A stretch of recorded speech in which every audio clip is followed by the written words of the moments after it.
Shalom Bapak Ibu, saudara sekalian. Senang sekali boleh berjumpa kembali. Semoga keadaan kita baik-baik saja. Bapak Ibu yang dikasihi Tuhan, saya akan melanjutkan teks Alkitab yang sedang kita gumuli. 1 Korintus pasal 9. Satu ayat yang sangat-sangat, satu bagian Alkitab yang sangat-sangat berguna buat kita. Mari saudara yang dikasihi Tuhan, 1 Korintus 9, saya ambil 19 sampai 23. Inilah perkataan Paulus yang dituliskan kepada jemaat di Korintus. Demikian bunyinya. Sungguh pun aku bebas terhadap semua orang. Aku menjadikan diriku hamba dari semua orang. Supaya aku boleh memenangkan sebanyak mungkin orang. Demikianlah bagi orang Yahudi, aku menjadi seperti orang Yahudi, supaya aku memenangkan orang Yahudi. Bagi orang-orang yang hidup di bawah hukum Taurat, aku menjadi seperti orang yang hidup di bawah hukum Taurat. Sekalipun aku sendiri tidak hidup di bawah hukum Taurat, supaya aku dapat memenangkan mereka yang hidup di bawah hukum Taurat. Bagi orang-orang yang tidak hidup di bawah hukum Taurat, aku menjadi seperti orang-orang yang tidak hidup di bawah hukum Taurat. Sekalipun aku tidak hidup di luar hukum Allah. Karena aku hidup di bawah hukum Kristus. Supaya aku dapat memenangkan mereka yang tidak hidup di bawah hukum Taurat. Bagi orang-orang yang lemah, aku menjadi seperti orang yang lemah. Supaya aku dapat menyelamatkan mereka yang lemah. Bagi semua orang aku telah menjadi segala-galanya supaya aku sedapat mungkin memenangkan beberapa orang dari antara mereka. Segala sesuatu ini aku lakukan karena Injil supaya aku mendapat bagian dalamnya. Bapak Ibu yang dikasihi Tuhan, sebelum saya melanjutkan pembahasan firman Tuhan, saya ingin mengadakan survei kecil-kecilan, dan Bapak Ibu saudara-saudara sekalian tolong memilih. Gampang saudara, pilihannya cuma 2. Pernah atau tidak pernah. Pertanyaannya 3. Tolong jawab, jangan ragu-ragu, jangan khawatir. Ini tidak akan bagi engkau yang mahasiswa mempengaruhi IP kumulatif kamu. Bagi Bapak Ibu yang kerja di perusahaan, ini tidak mempengaruhi kenaikan gaji Bapak Ibu. Percayalah, 3 pertanyaan mudah. Yang pertama, dalam 1 tahun belakangan ini, pernahkah Anda menyaksikan kepada seseorang atau beberapa orang bahwa hidup Anda diubahkan karena Yesus? Dalam 1 tahun belakangan ini. Pertanyaan kedua, dalam 1 tahun belakangan ini, pernahkah Anda mengajak seseorang atau beberapa orang ke gereja mengikuti kebaktian? Dalam 1 tahun belakangan ini, pernah atau tidak? Yang ketiga, dalam 1 tahun belakangan ini, pernahkah Anda memberitakan Injil keselamatan tentang Yesus yang menyelamatkan Anda dengan kematiannya di kayu salib? Pernah atau tidak? Ya, sekarang kumpul semua. Belum selesai Pak. 3 soal belum selesai. Ini rumit loh Pak. Jangan dibikin rumit, tinggal pilih pernah tidak pernah kok. Oke, udah kumpul. Nah, udah masuk semua ke saya hasilnya. Saya ingin buka. Tapi sebelum saya membukanya, realitanya, saudara terka dulu. Kebanyakan jawaban, mana yang lebih banyak, pernah atau tidak pernah? Saudara ingin memberi pendapat, silahkan. Pernah atau tidak pernah yang lebih banyak? Senyum lulu. Saudara-saudara gak usah dikasih tahu hasilnya. Saudara dan saya sudah menerka. Kebanyakan jawaban sebetulnya berada pada daerah tidak pernah. Apa buktinya Pak? Gak usah pakai bukti deh. Kenyataannya saja kalau saudara banyak orang menulis pernah di dalam 1 tahun saudara kekristenan akan naik 100%. Di dalam 10 tahun saudara seluruh orang di negeri ini akan mendengar Injil. Bahkan sebagian besar akan percaya pada Injil. Ternyata saudara enggak 1 tahun itu enggak 1%, enggak 2%. Lambat sekali. Itu berarti ada orang-orang yang seumur hidup barangkali enggak pernah menginjili. Sampai di sini saudara mulai mager dengar saya. Aduh Pak, saya tahu deh topik apa Bapak mau ngomong nih di khotbah ini. Topik apa? Ayo. Di luar dugaan. Dan terakhir ternyata, nah lihat yang terakhir. Jangan dimatikan ya sampai video ini berakhir. Subscribe dan like. Saudara yang dikasih Tuhan, saudara sudah mulai menerka topik apa? Iya kan? Aduh Pak, saya ini bukan missionary, saya ini bukan pendeta, saya ini bukan penginjil, saya ini bukan guru agama Pak. Topiknya penginjilan terus. Minggu lalu kan Pak Gindo sudah Pak. Topiknya penginjilan. Iya, ini juga topiknya penginjilan karena terusan dari Pak Gindo. Saudara minggu lalu saya datang ke Kebaktian 1. Ya Pak Gindo khotbah bagus sekali. Tapi saya lihat wajah-wajah makin lama makin. Kenapa? Topiknya. Kalau berkat asik. Kalau healing asik, betul gak? Kalau penginjilan, malas deh gue. Bukan gue banget tuh Pak. Kebutuhan gue bukan di situ. Betul gak? Saudara jangan merasa kecil hati. Kebanyakan orang Kristen akan merasa seperti itu kalau dengar khotbah penginjilan. Rasanya gak butuh kita dengar khotbah penginjilan. Cuma perintah-perintah, saya tahu lah Pak. Pergilah jadikan seluruh bangsa muridku. Bagaimana mau pergi Pak kalau gak ada uang, gak ada berkat. Gimana mau pergi Pak kalau healingnya belum disembuhkan. Healing belum disembuhkan. Luka-luka batin belum disembuhkan. Saudara yang dikasih Tuhan, saya tidak menyalahkan saudara-saudara kalau punya pikiran begitu. Tapi tahukah saudara, yuk kita lihat. Pergilah jadikan seluruh bangsa muridku, kata Tuhan Yesus. Perintah ini diberikan kepada siapa? Ayo pikir, apakah ini para rasul yang 11 orang itu 12 Pak? 12 Pak. 11 Yudas sudah tidak ikut pilkada. Ngerti saudara? 11. Ini cuma perintah pada 11 orang. Tuhan Yesus berkata gak?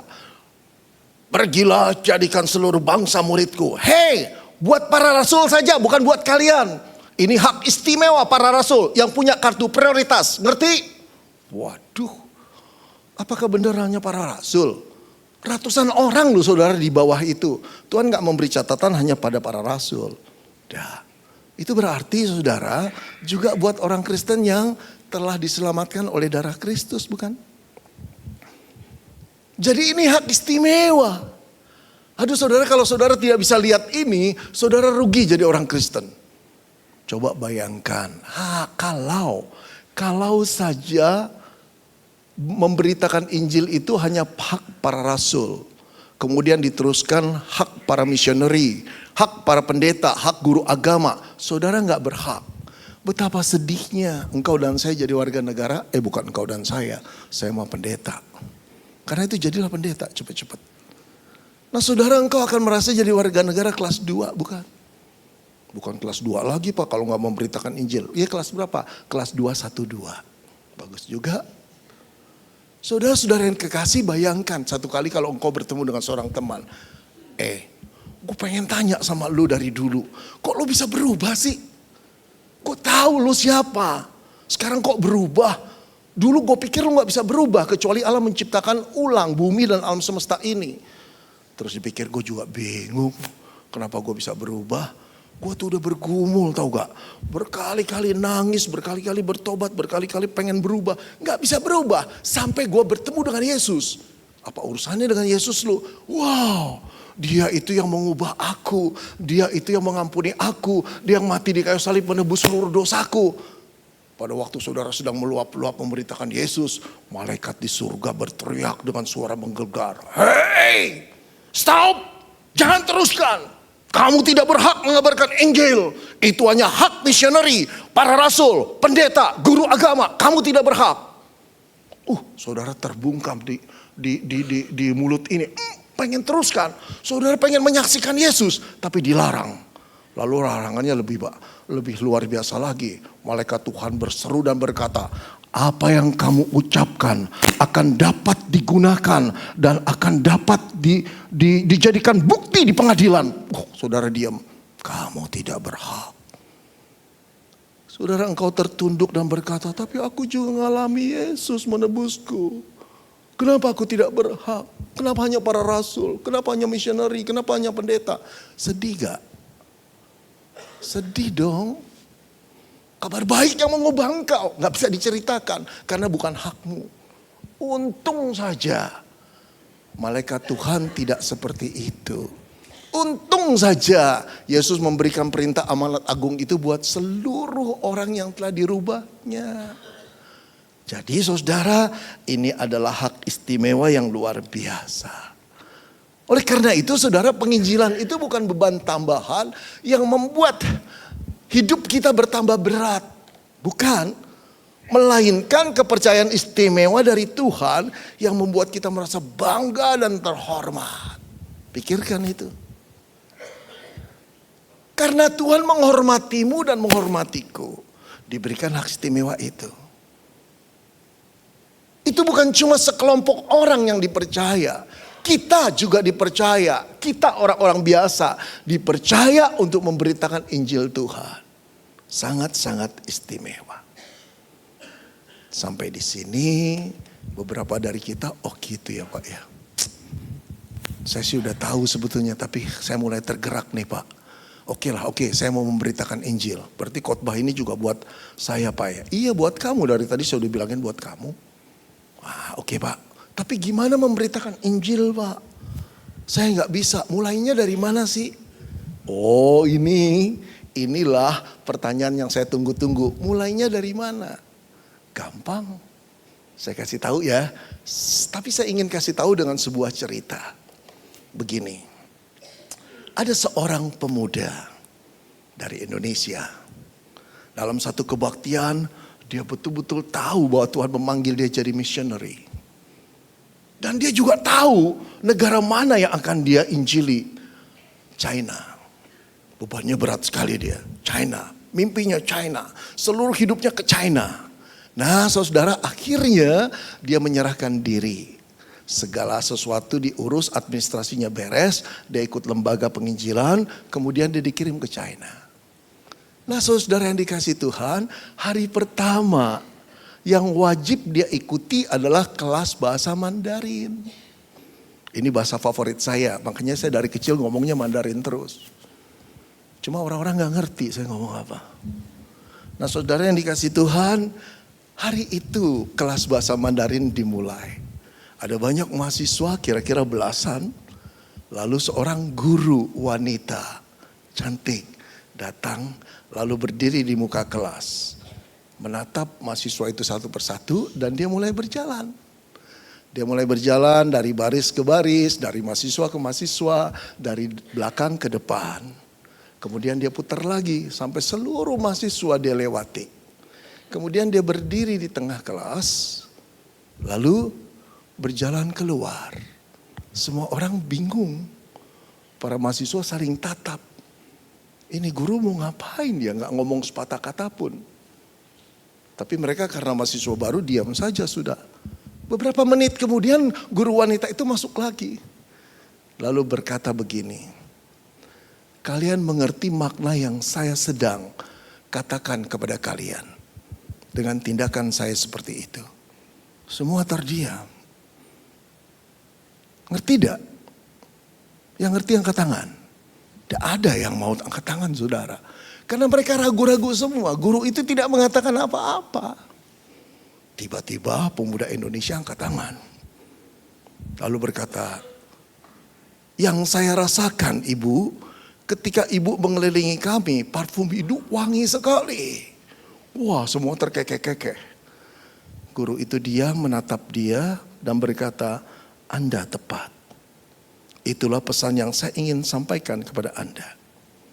Sebelum Anda bisa berbicara dalam bahasa Mandarin yang lancar untuk mengabarkan Injil, tebarkanlah aroma keharuman Kristus dari dalam hidupmu.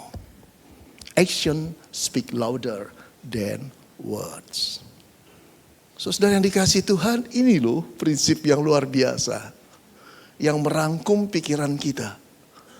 Gimana mengabarkan Injil? Dari dasar. Ada banyak cara yang bisa kita lakukan. Tapi dasar ini harus ada dalam kehidupan kita. Action speaks louder than words. Perbuatan, tindakan kita itu jauh lebih kuat daripada banyaknya kata-kata kita.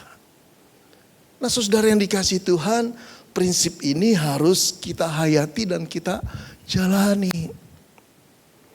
Prinsip inilah yang mau dikatakan Paulus, saudara. Di tengah-tengah jemaat Korintus yang saling berselisih, bertengkar, kelompok-kelompok. Karunia Tuhan malah dipamerkan yang gak karuan. Energinya habis, sinerginya gak ada. Bagaimana bisa membuat tetangga-tetangga mereka, orang-orang yang di kota Korintus yang belum percaya bisa percaya pada gereja yang banyak rusuhnya. Paulus kembali mengingatkan, yuk kita menginjili. Jangan buang-buang energi itu. Lalu dia mengungkapkan apa yang harus dia perbuat. Di ayat 19 saudara lihat begini.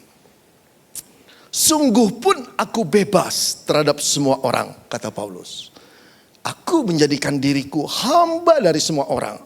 Supaya aku boleh memenangkan sebanyak mungkin orang. Perhatikan ya saudara, sebetulnya ayat ini terdiri dari 3 struktur. Yang bagian A itu menjelaskan Paulus siapa. Atau kaitannya dengan orang-orang yang dia layani. Bagian B, Paulus action. Bagian C, tujuan Paulus. Yuk kita gali. Sungguh pun aku bebas terhadap semua orang. Maksudnya apa sih? Saudara, kalau itu ditafsir dari warga negara kerajaan Roma, Paulus itu orang bebas. Dia bukan budak. Bukan. Warga negara kerajaan Roma, negaranya punya undang-undang. Warga negara kerajaan Roma tidak boleh dijadikan budak. Dia memperbudak orang boleh. Dia membeli budak boleh. Tidak boleh jadi budak. Terlalu rendah itu. Paulus walaupun orang Yahudi tapi warga negara kerajaan Roma. Istimewa bukan? Jadi dia bebas. Dia tidak harus jadi budak orang. Saudara, budak itu status terendah pada saat itu. Status sosial terendah. Hidupnya cuma melakukan tugas dari tuannya. Gak ada hak dia untuk komplain. Untuk menyatakan ambisinya, menyatakan cita-citanya. Gak ada. Hidupnya cuma buat tuannya. Nah, Paulus orang bebas, dia bukan budak. Dia tidak perlu memperhamba kepada siapapun. Dia bebas. Atau yang kedua, saudara, bebas di situ punya pengertian aku bebas dari Taurat. Aku bebas dari dosa. Kenapa? Karena Kristus telah menebus aku. Wah, keren gabungan ini, saudara. Secara kewarganegaraan dia tidak bisa disuruh jadi budak. Secara kerohanian dia sudah bebas dari Taurat. Dia dimenangkan oleh darah Kristus. Ini orang-orang yang benar merdeka betul-betul. Luar dan dalam. Status sosial dan keadaan rohaninya. Tapi yang mengagetkan, saudara, dia melanjutkan. Aku menjadikan diriku hamba dari semua orang. Dia merdeka tapi menjadikan. Artinya dengan kesadaran penuh dia mau mengambil status itu. Apa? Hamba dari semua orang. Ya ampun. Hamba aja cari kebebasan. Ini orang bebas menjadi hamba. Kalau kita mau jadi pelayan semua orang. Itu berarti Paulus cuma hidup untuk mementingkan kepentingan orang. Waktunya akan banyak dipergunakan untuk mendengarkan keluhan orang. Dia menaruh dirinya pada posisi yang sama dengan orang yang dia layani. Statusnya sama dia yang layani. Dia tidak menunjukkan kehebatannya. Aduh, luar biasa. Saudara yang dikasih Tuhan, buat apa sih? Ini dia yang ketiga tujuannya. Kenapa dia melakukan menjadikan dirinya hamba dari semua? Supaya aku boleh memenangkan sebanyak mungkin orang. Oh rupanya dia punya final goal, tujuan akhir. Yaitu membuat orang-orang yang dia perhatikan, dia layani, dia bantu, dia tolong. Nanti akhirnya bisa mengenal Yesus. Itu tujuan yang ada di kepalanya. Jadi dia tidak pernah bermaksud menolong orang agar dapat nama baik. Menolong orang hanya sekedar agar orang itu tertolong. Enggak, dia punya tujuan besar. Supaya orang itu pada akhirnya mengenal Kristus yang menyelamatkan Paulus. Oke, ngerti? Pak.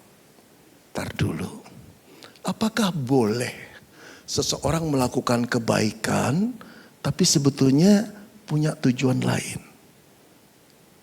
Ini namanya ada udang di balik batu loh Pak. Yakin ada udang di balik batu? Bukan bakwan ya. Kalau bakwan salah jawaban itu. Kembali ke orinya, udang di balik batu. Gak tulus loh Pak Paulus. Saudara oke. Saudara lihat ketidaktulusan Paulus. Melakukan kebaikan tujuannya untuk memperkenalkan Yesus. Kalau sekarang istilah kristenisasi. Waduh.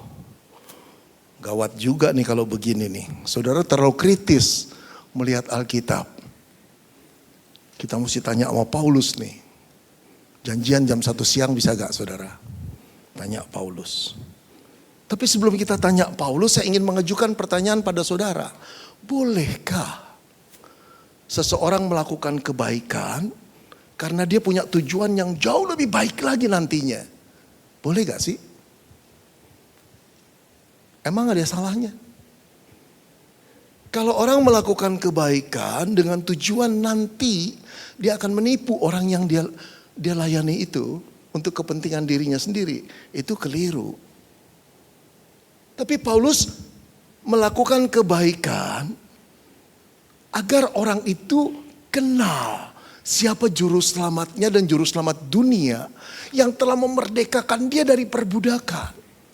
Yang memberikan dia kekuatan dan pengharapan. Boleh gak sih? Inti daripada Injil adalah berita baik. Apa berita baik itu? Bahwa anak Allah itu telah menjadi manusia. Untuk menebus dosa manusia yang tidak bisa ditebus dengan perbuatannya sendiri. Secara cuma-cuma kasih karunia itu diberikan. Ini berita baik yang menggelegar. Nah oke, kita mau menyampaikan berita baik ini.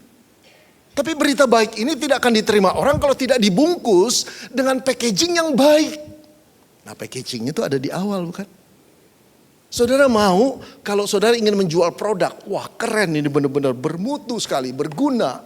Tapi saudara masukkan ke satu bungkus yang kotor, yang bau, bekas, tidak menarik. Gak ada orang yang mau bukan? Produk yang bagus harus dibungkus dengan packaging yang bagus. Bukankah itu yang Paulus lakukan? Saudara, dia tidak sedang menipu orang. Dia melakukan perbuatan baik kepada orang supaya dengan satu tujuan. Orang itu akan mendapat kemurahan Allah yang jauh lebih besar lagi. Yaitu Yesus sang juru selamat. Kalau sampai di sini dan cara berpikir kita begitu, iya ya bagus juga ya. Nah saudara perhatikan prinsip yang sama dia terangkan dalam ayat 20a. Demikianlah bagi orang Yahudi aku menjadi seperti orang Yahudi. Dia menyamakan dirinya. Lalu 20b. Bagi orang-orang yang hidup di bawah hukum Taurat. Di bawah hukum Taurat. Belum mengenal kasih karunia dalam Yesus. Paulus berkata, aku menjadi seperti orang yang hidup dalam hukum Taurat. Tidak ada Paulus menunjukkan, aku tidak hidup lagi seperti kamu. Aku tidak hidup lagi di bawah hukum Taurat. Kamu beda dengan saya. Nggak ada nilai penghakiman gitu. Nggak judgmental dia. Dia menaruh posisinya sederajat. Kemudian 21, bagi orang-orang yang tidak hidup di bawah hukum Taurat. Orang-orang kafir, orang yang belum mengenal Tuhan dalam perjanjian lama. Aku menjadi seperti orang yang tidak hidup di bawah hukum Taurat. Sekali lagi saudara lihat penyesuaian dia. Adjustment dia walaupun dia sebetulnya adalah orang yang mengenal kasih karunia Allah luar biasa. 22, bagi orang yang lemah, aku menjadi seperti orang yang lemah. Saya nggak tahu lemah di sini maksudnya lemah dalam hal apa. Dalam fisik, kesehatan, ekonomi, lemah dalam ekonomi. Paulus tidak menunjukkan bahwa dia luar biasa kecukupannya. Sama-sama duduk, sama-sama dengar, sama-sama prihatin. Saudara, apa tujuannya Paulus melakukan itu? Ini dia pada ayat C-nya. Supaya aku memenangkan orang-orang Yahudi. Supaya aku dapat memenangkan mereka yang hidup di bawah hukum Taurat. Supaya aku dapat memenangkan mereka yang tidak hidup di bawah hukum Taurat. Supaya aku dapat menyelamatkan mereka yang lemah. Lalu dia berkata lagi, asal aku bisa menyelamatkan beberapa dari mereka. Tujuannya ini keren, saudara. Ini yang ada dalam pikiran Paulus. Dia tidak menipu. Dia sedang ingin membawa orang-orang yang terperangkap dalam hukum Taurat atau tidak hukum Taurat dalam hal yang lemah untuk mengenal Yesus, pribadi yang agung yang telah mati buat mereka. Saudara-saudara, dengan kata lain, bagaimana metode Paulus dalam menginjili? Action speaks louder than words. Dia mulai dengan tindakan dulu. Menyapa orang, mendengar orang, menolong orang, membantu orang seolah-olah dia ada di dalam level yang sama, sepatu yang sama.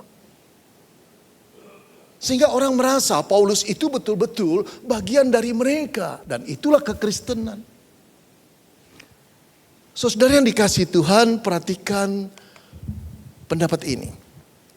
Orang tidak akan peduli betapa hebatnya Allah kita. Sampai mereka mengetahui betapa pedulinya kita kepada mereka. Sekarang di mana-mana kebaktian itu pujiannya luar biasa, menggelegar, indah. Bukan cuma mikrofonnya mahal, tapi juga sound systemnya mahal, saudara. Bagus, kita senang, nggak ada salahnya. Tapi yang perlu disadari, dengan bernyanyi bahwa Allah kita hebat, Allah kita dahsyat, Allah kita tak terkalahkan. Tidak ada pengaruhnya dengan orang-orang yang jualan di luar gereja. Tidak ada pengaruhnya, nggak ngefek apa-apa, saudara. Pujian kita itu nggak punya pengaruh apa-apa terhadap mereka sampai kita orang-orang Kristen yang setelah pujian ngobrol sama mereka, memperhatikan keluhan mereka, melihat tangisan air mata mereka, baru ada connected. Orang tidak akan peduli betapa hebatnya Allah kita sampai kita memperdulikan kesulitan mereka, air mata mereka, keluhan mereka. Saudara, inilah yang kehilangan dalam kekristenan.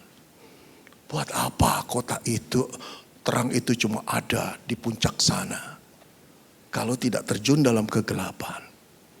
Buat apa garam itu ada di dapur dan ditaruh di toples kalau tidak berbaur dengan ketawaran? Saudara, kadang-kadang kekristenan itu cuma asik sendiri, bukan? Nggak nyentuh orang-orang di rumah kita, nggak nyentuh tetangga kita, nggak nyentuh orang-orang di RW kita. Karena kita sebetulnya nggak peduli dengan mereka. Saudara yang dikasihi Tuhan, sebetulnya apa yang dilakukan Paulus, dia cuma merefleksikan apa yang dilakukan oleh Yesus. Dia pernah menulis di Filipi 2 ayat 6-10. Dia, Yesus Kristus, Allahnya, penebusnya, yang walaupun dalam rupa, yang walaupun Allah, ia tidak menganggap kesetaraannya dengan Allah itu sebagai sesuatu yang ingin dipertahankan. Tetapi dia mengosongkan dirinya menjadi seorang hamba. Juru selamat kita turun kelas, saudara. Juru selamat kita turun budayanya. Juru selamat kita turun pada tempat yang terendah, hamba. Dia melayani semuanya. Bagaimana mungkin kalau kita menjadi pengikut Kristus, saudara, kita membiarkan diri kita rasanya terlalu jauh dari orang-orang yang kita layani. Action speaks louder than words. Saudara, supir gereja ini sudah saya kenal lama. Karena saya pernah melayani, karena saya terbiasa melayani di gerejanya.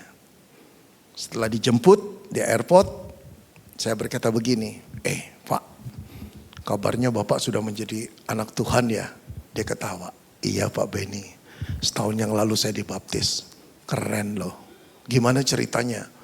Ceritanya panjang Pak. Ya singkat aja, saya pendeta lah. Khotbah panjang-panjang juga bosen kan? Lalu dia berkata begini, Bapak kan tahu saya itu asing dengan orang-orang Kristen apalagi gereja. Anti Pak. Gambaran saya itu orang-orang kafir, makanannya makanan yang tidak kami makan. Banyak haramnya lah. Saya betul-betul anti. Tapi karena gak punya kerjaan Pak, saya terima juga jadi sopir gereja. Nah, satu kali ada pengalaman yang menarik Pak. Waktu saya baru jadi supir. Pembina pemuda minta tolong anterin cari rumah retret. Ada 8-9 orang Pak pemuda cari rumah retret. Kayak survei gitu loh saudara. Tim advance. Setelah sampai mereka mampir di restoran sudah siang. Pak kami makan dulu. Mereka masuk, saya di mobil saja. Tiba-tiba pembina rohani kaum pemuda datang lagi. Makan ayo turun. Enggak Pak saya sudah kenyang, saya sudah makan. Makan dari mana, sama-sama dari pagi kita pergi. Ayolah nih udah siang. Enggak Pak terima kasih. Saya kaget sekali. Tapi dia memegang tangan saya dan berkata turunlah. Ayo sama-sama makan. Aduh saya gak enak. Saya turun lalu saya ambil meja jauhan. Yang saya gak duga setelah makanan datang, beberapa pemuda justru pindah ke meja saya. Aduh Pak itu makanan gak ketelen. Tapi mereka benar-benar welcome, friendly. Bukan ya, istilah welcome dan friendly istilah saya ya. Pak supir gak bilang begitu. Mereka bersahabat sekali Pak. Aduh mereka bisa menerima saya. Jadi saya kayak diajak kayak jadi teman. Bapak tahu sepulangnya saya berpikir. Saya itu belum pernah diperlakukan oleh orang seperti itu. Saya jadi supir pribadi sering Pak. Saya jadi supir perusahaan juga pernah. Tapi tidak ada yang memperlakukan saya dan memperhatikan seperti para pemuda itu. Saya mulai berpikir. Kok beda ya orang-orang Kristen yang saya dengar dengan yang saya alami. Oh gitu Pak. Iya itu awalnya Pak. Saya tertarik apa sih yang diajarkan di gereja. Nah yang kedua Pak. Saya udah bekerja cukup lama. Saya melihat kalau nganter Pak Pendeta di rumahnya ada motor. Motor tuh udah gak kepake. Saya udah tahu ada 1-2 tahun di situ saja. Karena Pak Pendeta diantar bukan? Dan punya mobil sendiri. Mobil tugas. Satu kali saya berkata gini. Pak Pendeta maaf ya. Boleh gak motor itu? Mau gak motor itu Pak? Saya beli. Bapak mau jual gak? Kenapa? Saya rumahnya jauh Pak. Pulang pergi dari subuh Pak. Sampai nanti malam dadak saya sewak. Kok naik motor lumayan Pak lebih cepat. Kamu mau beli betul? Iya. Oke gimana cara bayarnya? Cicil boleh gak Pak? Cicil. Kamu gajinya berapa? Disebutkan gajinya. Bapak Pendeta ngangguk-ngangguk. Ya tandanya aduh kecil banget.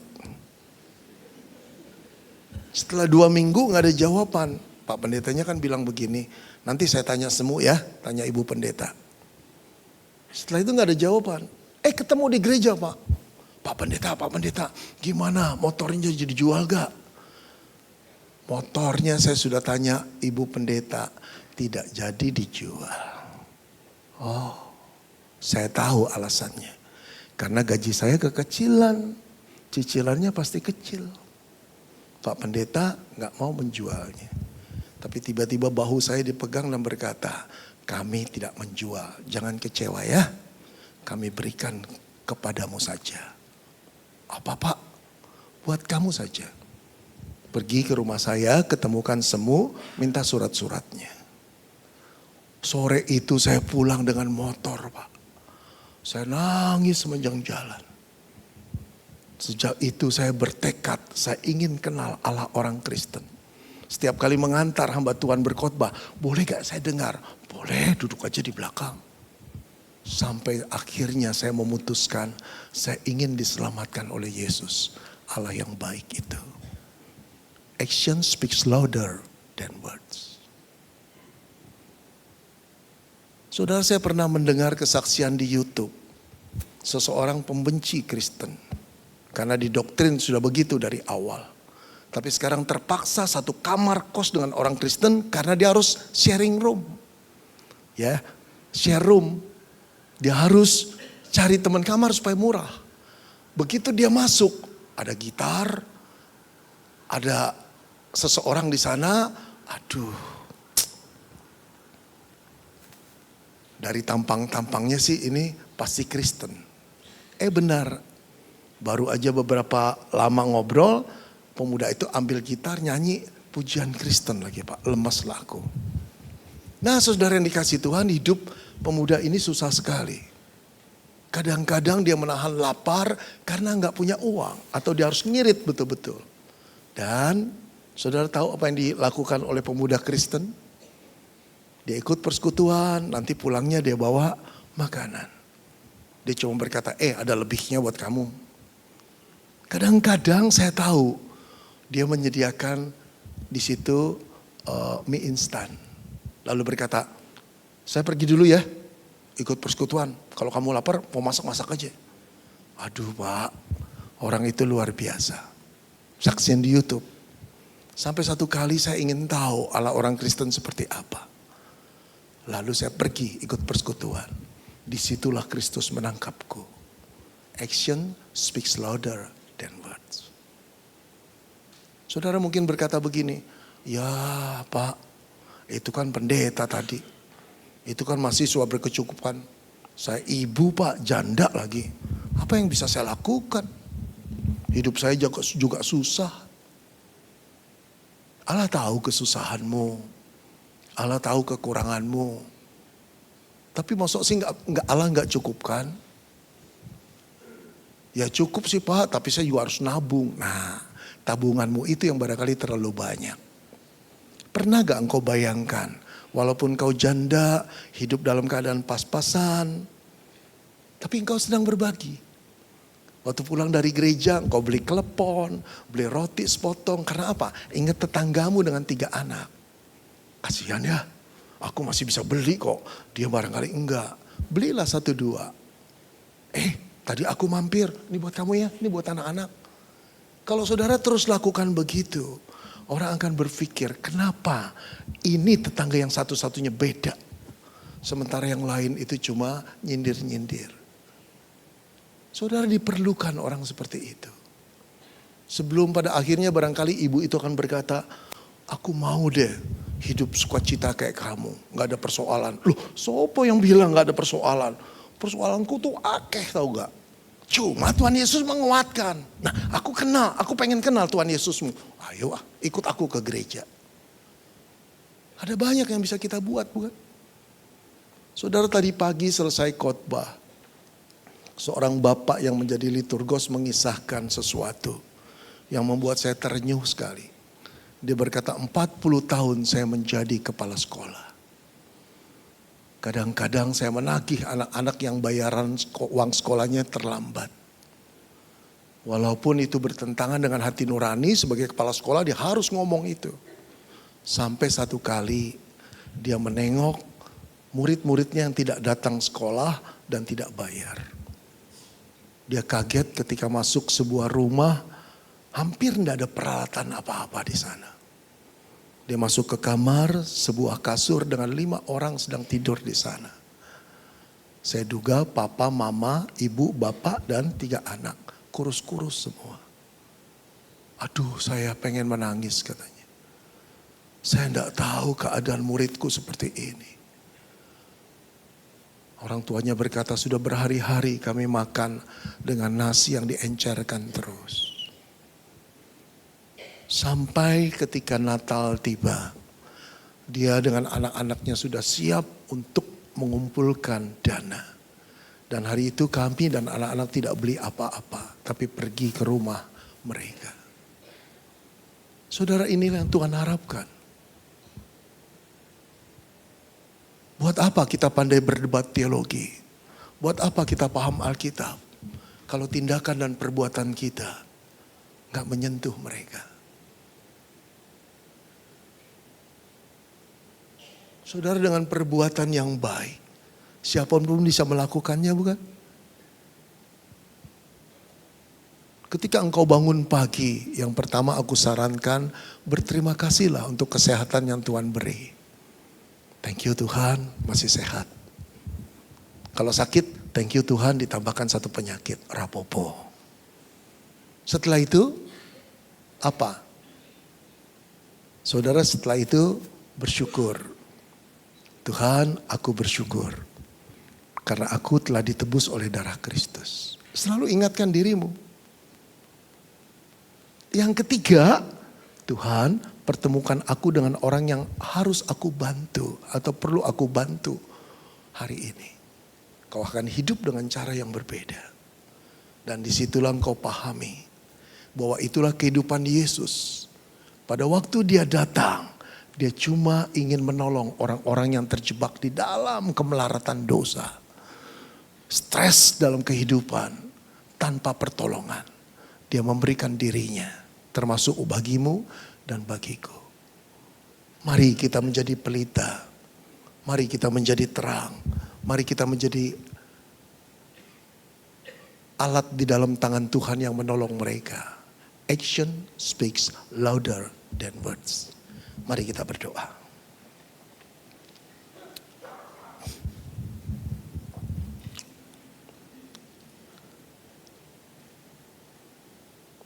Saudara, maukah engkau berkata kepada Tuhan, Tuhan, karena kerelaanmu untuk melayani aku, menjadi manusia, bahkan hamba, bahkan menerima penghinaan yang luar biasa demi aku, demi keselamatanku, maka aku ada seperti sekarang ini.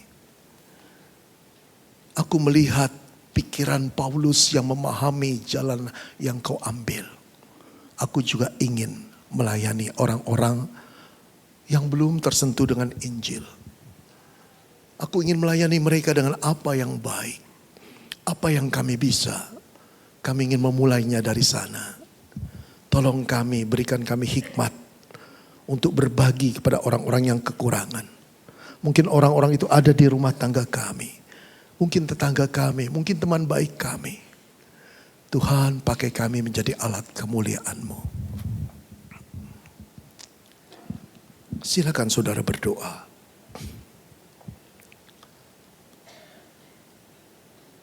Terima kasih untuk firman-Mu Tuhan. Ternyata hidup kami bukan hidup yang terlalu miskin, yang terlalu susah, yang terlalu kekurangan.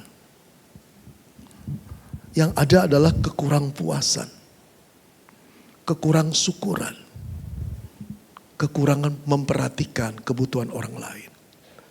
Tapi firman-Mu hari ini mengajarkan kami bahwa kami harus menghampiri mereka yang kekurangan, agar mereka bisa menerima Engkau, Juru Selamat, yang telah membebaskan kami dari dosa.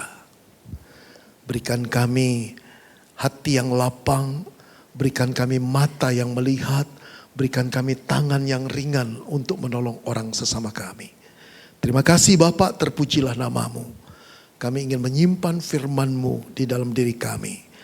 Biarlah Roh Kudus menguatkan kami untuk menjadi pelaku firman-Mu. Dalam nama Tuhan Yesus kami berdoa.